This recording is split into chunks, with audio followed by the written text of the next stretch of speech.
وموقعين او كده هم اللي عاملين مشكله في النادي الاسماعيلي، لا، جماهير النادي الاسماعيلي كلها في الشارع زعلانه من اداء النادي الاسماعيلي، من نتائج النادي الاسماعيلي، من شكل النادي الاسماعيلي. فلازم يبقى الكلام ده واصل، لو الكلام ده مش واصل للحاج محمد يبقى في مشكله، يبقى في مشكله. حتى مع نتيجه ايجابيه زي النهارده وفوز لسه الجمهور يبقى زعلان. النتيجه انت في المركز العاشر، النادي الاسماعيلي في المركز العاشر النهارده. النادي الاسماعيلي بعد ما فاز لسه زي ما هو 25 بونت في المركز العاشر. انت لما تتكلم عن النادي الاسماعيلي السنه دي في المركز العاشر، لما تتكلم السنه اللي فاتت في المركز السابع. بس انا عايز اقول لك على حاجه يا كابتن ابو جريشه، يعني الاسماعيلي مثلا لو كسب مباراه واحده يقفز مثلا. احمد انا في كلامي في الاول قلت لك ان النادي الاسماعيلي هيوصل ان هو نتائجه تتحسن. لكن انت مقتنع او كباتن او الناس مقتنعه ان ده شكل النادي الاسماعيلي؟ انا عايز رايك انت بحكم ان انت اسماعيلاوي كبير. انا بقول لك احنا لعبنا في النادي الاسماعيلي عمره ما شكل النادي الاسماعيلي كده. عمره ما كان شكله كده.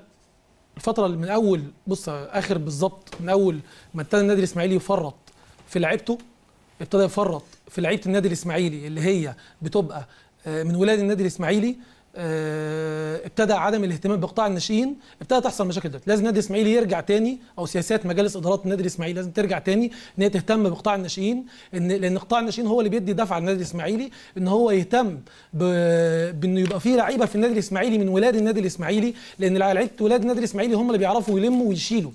فتره من الفترات لما في مشكله زي دلوقتي موجود في النادي الاسماعيلي، في حاله من عدم يعني الاستقرار او في مشاكل او اي مشاكل، فلازم اللعيبه الكبار او اللعيبه اللي من ولاد النادي او من ولاد اسماعيليه هم اللي بيتاثروا، هم اللي بيشيلوا. لعيبه النادي الاسماعيلي احنا لما كنا بنخسر يا احمد في اي مباراه من النادي الاسماعيلي كناش بنخرج من البيت.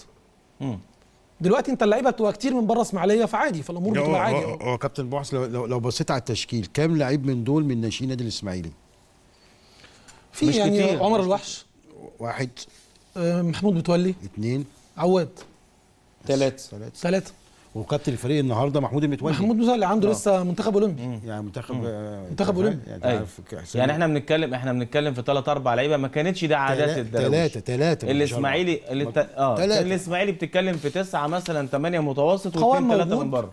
بعد كده بتعرف تحط عليه اللعيبه اللي بيجي لك. احنا لما كنا موجودين انا وحمص وحسني عبد الرب واحمد فتحي كلنا وشريف عبد الفضيل، يعني مش عايز اعد لك اسامي كتير. انت لمست نقطه مهمه جدا، هي فكره ان طول عمر ميزه الاسماعيلي في ابناء الاسماعيلي، في ابناء الاسماعيليه، ابناء قطاع الناشئين بيطلعوا دايما الجديد. الهيكل الاساسي بقى الهيكل الاساسي اسماعيلاوي ومطعم ببعض اللاعبين اللي بيجوا من الخارج تدعم في بعض وطريقه لعبك احنا اتسلمنا. احنا لما انا كنت صغير اهو، احنا ناس موجودين لما جينا طلعنا فريق اول مع عماد النحاس واسلام الشاطر ومحمد صلاح ابو جريشه وايمن رمضان، شربنا الكره بتاعت النادي الاسماعيلي.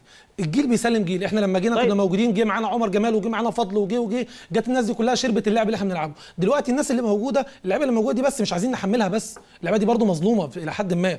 فلازم ان مفيش ناس تعرف تديهم الكلام اللي حصل قبل كده. طب انا نفسي اتكلم معاك حتى في تصريحات العميد محمد ابو سعود فيما يخص مجلس الاداره ومطالبه البعض له بالرحيل، وان هو الراجل بيقول لك لا انا مش همشي، انا اسيب النادي اللي الناس عايزين يستفيدوا منه. هل فعلا دي حقيقه؟ هو بص، الحاج محمد ابو سعود مكمل. انا رايي ان الحاج محمد ابو سعود موجود في النادي الاسماعيلي مكمل، لان الحاج محمد ابو سعود او مجلس الاداره اللي موجود كده مكمل لغايه شهر 8 او لغايه بعد كده، لان في انتخابات في شهر 3، فكده هيكملوا شهر 8 او شهر 3. بعد كده يجي مجلس اداره كويس، او يجي مجلس اداره ينزل انتخابات، او هو ينزل مفيش مشكله ينزل. بس الفكره كلها برضو ان انت لو نزل ينجح. دي حاجه معايا عموميه. انا رايي بحكم ان انت لامس صعب جدا على مجلس الاداره الحالي ان هو ينجح في الانتخابات الجايه. طيب خبر مهم جدا اقوله قبل ما نطلع الفاصل وبعد كده ارجع